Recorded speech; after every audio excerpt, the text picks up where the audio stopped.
اعوذ باللہ من الشیطان الرجیم بسم اللہ الرحمن الرحیم۔ السلام علیکم ورحمۃ اللہ وبرکاتہ۔ امید ہے تمام حضرات خیر و عافیت سے ہوں گے۔ دوستوں، آج کے ہمارے واقعے کا موضوع ہے بادشاہ کا غلام۔ ایک بادشاہ کا غلام گھوڑے پر سوار غرور کے عالم میں چلا آ رہا تھا۔ سامنے ایک بزرگ آ گئے۔ انہوں نے اس مغرور غلام سے کہا، یہ اکڑ خانی تو اچھی نہیں۔ غلام نے اور زیادہ اکڑ سے کہا، میں فلاں بادشاہ کا غلام ہوں، اور وہ بادشاہ مجھ پر بہت بھروسہ کرتا ہے۔ جب وہ سوتا ہے تو میں اس کی حفاظت کرتا ہوں، جب اسے بھوک لگتی ہے تو میں اسے کھانا دیتا ہوں، کوئی حکم دیتا ہے تو فوراً بجا لاتا ہوں۔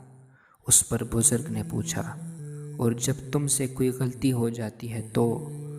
غلام نے جواب دیا، اس صورت میں مجھے کوڑے لگتے ہیں۔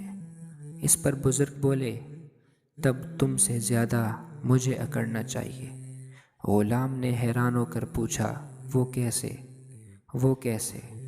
بزرگ بولے، میں ایسے بادشاہ کا غلام ہوں کہ جب میں بھوکا ہوتا ہوں تو وہ مجھے کھلاتا ہے، جب میں بیمار ہوتا ہوں وہ مجھے شفا دیتا ہے، جب میں سوتا ہوں تو وہ ہر طرح میری حفاظت فرماتا ہے، جب مجھ سے غلطی ہو جائے اور میں اس سے معافی مانگ لوں تو بغیر کوئی سزا دیے اپنی رحمت و مہربانی سے مجھے بخش دیتا ہے۔